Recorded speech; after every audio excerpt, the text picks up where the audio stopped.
AR Murugadoss டைரக்ஷன்ல சல்மான் கான் நடிச்சிருக்கிற சிக்கந்தர் படத்தோட trailer இன்னைக்கு ரிலீஸ் ஆக போகுது. எஸ்யூ அருண்குமார் டைரக்ஷன்ல விக்ரம், எஸ்ஜே சூர்யா, துஷாரா விஜயன் நடிச்சிருக்கிற வீர தீர சூரன் படத்துக்கு சென்சார்ல யூஏ சர்டிபிகேட் கிடைச்சிருக்கு. இது புது போஸ்டர் விட்டு அறிவிச்சிட்டாங்க. கேவிஎன் தயாரிப்புல ராக்கிங் ஸ்டார் யாஷ் நடிச்சிருக்கிற டாக்ஸிக் படம் 2026 மார்ச் 6ஆம் தேதி ரிலீஸ் ஆகும்னு புது போஸ்டர் விட்டு சொல்லிட்டாங்க. கேவிஎன் தான் கைதி 2வையும் தயாரிக்கிறாங்க.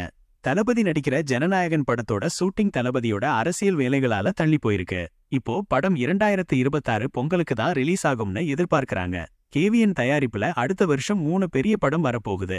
எந்த படம் எப்படி ஓடும்னு பொறுத்திருந்து பாப்போம். மணிரத்னம் டைரக்ட் பண்ணி ஏஆர் ரஹ்மான் மியூசிக் போட்டு கமல்ஹாசன், எஸ்டிஆர், த்ரிஷா நடிச்சிருக்கிற தக் லைஃப் படம் இன்னும் 75 நாள்ல, அதாவது ஜூன் 5ஆம் தேதி ரிலீஸ் ஆக போகுது. படத்தோட ஃபர்ஸ்ட் சிங்கிள் சீக்கிரமா ரிலீஸ் ஆகும். இந்த வீடியோல நான் எதுவும் மிஸ் பண்ணியிருந்தா கமெண்ட்ல சொல்லுங்க.